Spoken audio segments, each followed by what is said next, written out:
Kajingeseng yalap ba arsngi habalang shnong Nongsteng, kabalalong haka arpusau bat arpusan tarik urempang, hakabala wan sakhi bat shimbanta da kispa ngut ki Paidriewngeit na kishnong ba marjan. Lasdang ya kajingeseng yalap haka arpusau tarik, hakababun ki Paidriewngeit ki bakentup ya kilong keme, kilong kpa bat ki khon Samla, kilawan ban ya shimbanta da kajingshir hem bat jingriu blay. Hakani kasngi layadon lang u Reverend Padar Matthew, Assistant Parish Priest kasora parish, bat ki padar bala khot sngu bahasa kani ka program. Usamla Filbertstar karmaulong ulakran sani bah lor kapang, tukla kabamut na baka hima ublay kalajan. Bala sot na ka gospel jeng Matthews kalandong kabalay de khot baar. Hakajingkran jeng usamla Filbertstar ulaong, ublay ukhot yangi banlong kita kinong sakhi ya ka hok jeng ukhot yangi hakibabun ki rukam. Ulaong ru ban kela kabamut kadai ban kendet ban riu no. Ban kela kabamut kadai ban le yaki kamba bha jong ublay.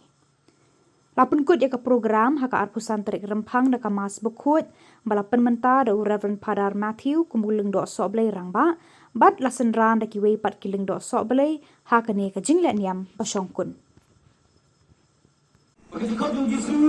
Ukod ini hakapor bangi ngimla basuto. Kadenam. Hakapor bangi ngimla basuto. Hakapor bangi ngim yupor perkat ber ujisu ukod ini. Kalau dong yang pi kan kepala bayi. Ni dia jumlah sakot kerpan dengan gisi. Kadenam. Nada bangi ngim sakot kerpan dengan gisi jayu memstan. Jayu ini memstan. Ini sudah. Asal benar sejingiseng, jika benar segini, ini syariat you. Syariat ini mana betul? Syariat sempia ni. Asal beriman sih ini syariat sempia. Hakan nak cai pedam bajingi bersih kan ya? Nanti ini noi ini ide kita belajar.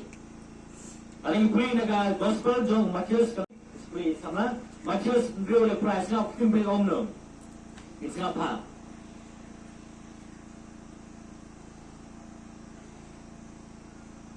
Toim sini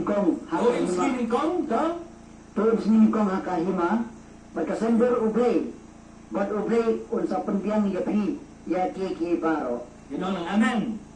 Aman. Amen. Aman. Toim sini kong shwa denam. Toim sini kong shwa ka hima berkasender ublay buat ublay unsa pendiang ya ki baro denam. Hari pun sini jauh kestan.